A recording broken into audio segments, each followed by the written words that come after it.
حضرت عبداللہ بن عمرو بن عاص رضی اللہ عنہ فرماتے ہیں جنات کو حضرت آدم علیہ السلام سے 2000 سال پہلے پیدا کیا گیا۔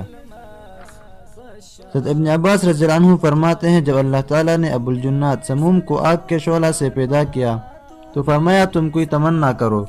اس نے کہا میری یہ تمنا ہے کہ ہم خود تو دیکھے ہمیں کوئی نہ دیکھے، اور ہم زمین میں چھپ سکے، اور ہمارا بوڑھا بھی جوان ہو کر فوت ہوا کرے۔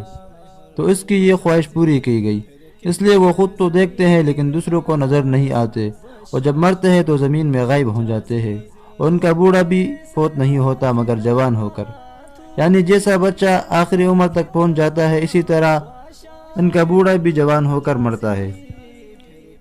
حضرت ابن عباس رضی اللہ عنہ فرماتے ہیں جنات زمین پر اور فرشتے آسمان پر رہا کرتے تھے، اور یہی آسمان اور زمین کی آبادی تھی۔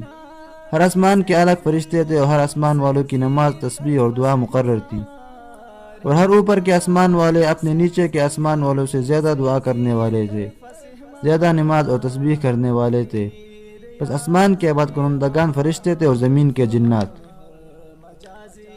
جبیر اور عثمان اپنی سندوں کے ساتھ روایت کرتے ہیں کہ اللہ تعالیٰ نے جنات کو پیدا کیا اور زمین کو آباد کرنے کا حکم فرمایا، تو یہ اللہ تعالیٰ کے عبرت میں لگے رہے حتیٰ کہ عرصہ دراز گزر گیا، تو انہوں نے اللہ تعالیٰ کی نافرمانی شروع کر دی اور خونریزی کرنے لگے۔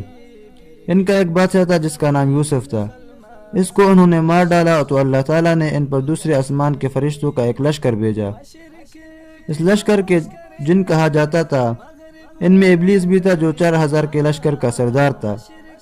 یہ آسمان سے اترے اور زمین سے سب اولاد جن کو تباہ کیا، اور وہاں سے جلا وطن کیا اور سمندر کے جزیروں کی طرف مار بگا دیا، اور ابلیس اپنے لشکر سمیت اس زمین پر رہنے لگا۔ ان پر عمل آسان ہو گیا اور زمین میں رہائش کو پسند کیا۔ محمد بن اسحاق حضرت حبیب بن ثانی وغیرہ سے روایت کرتے ہیں کہ ابلیس شیطان نے اپنے لشکر سمیت زمین پر حضرت آدم علیہ السلام سے 40 سال پہلے آ کر اقامت اختیار کی تھی۔